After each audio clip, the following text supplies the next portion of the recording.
Welcome, everybody, to AOPA's Flight School Business Quick Tips from the Field.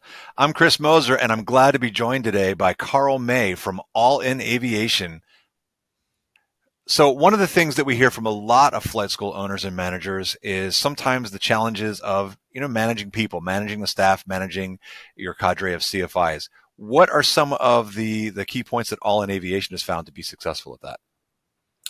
Yeah, our hiring process is where it starts, right? And then we also, as a company, have developed core values, and our core values are something that we introduce to our instructors and our staff from day one. It's something that we live by as a company, and then we expect our employees to live by them as well. So typically I found that hiring and managing flight instructors is probably one of the, I, I would say, I, I want to be careful how I use the word easy, but they're for the most part they're professionals. It's taken a lot of work to become a CFI, a flight instructor, and most of them have a pretty good head on their shoulders to start with. So I'm working with a solid foundation, and then from there, it's just a lot of little housekeeping items just to kind of. I look at it more as a mentoring role because I've been there. I've done it for so many years. Mm-hmm. And so if I can interject any of my tips and tricks as they're, getting their feet wet, I think that's really important. That's the main role that I feel like I take on with these new flight instructors, because most of the times I'm giving them their first opportunity instructing. We'd like to kind of keep them revved up. We as a company have quarterly goals. And so if we reach those quarterly goals, we party. So we like to kind of joke around that we play hard and we work hard, play hard, kind of an environment. So we do have kind of a monthly. All the instructors can see where they fall with billable hours within a month, and then the leaders of the month get rewarded, and the leaders of the quarter get rewarded on their billable hours. But then as a team, if we hit our quarterly goals, we go out and do something really fun as a company.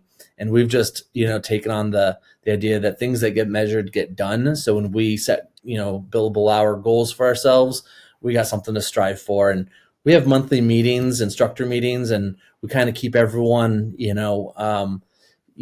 up to date on kind of where we're at with our quarterly goals on a weekly basis, actually. But everyone kind of gets revved up and they get excited to help reach these goals, and then they get rewarded. So that usually creates a fun environment to work in. Absolutely.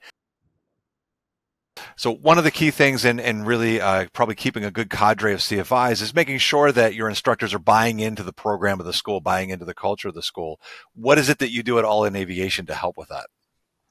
Yeah, sure. I mean, I have an open door policy. I want my flight instructors to feel comfortable coming, talking to me, asking questions. Hey, my student's not performing well in this area. What would you do?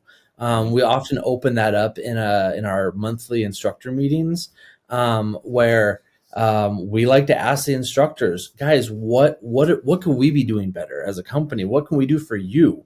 You're the ones that are, in the trenches. You're the ones meeting with the clientele day in and day out. What is it that you need? What can we do to make your lives better?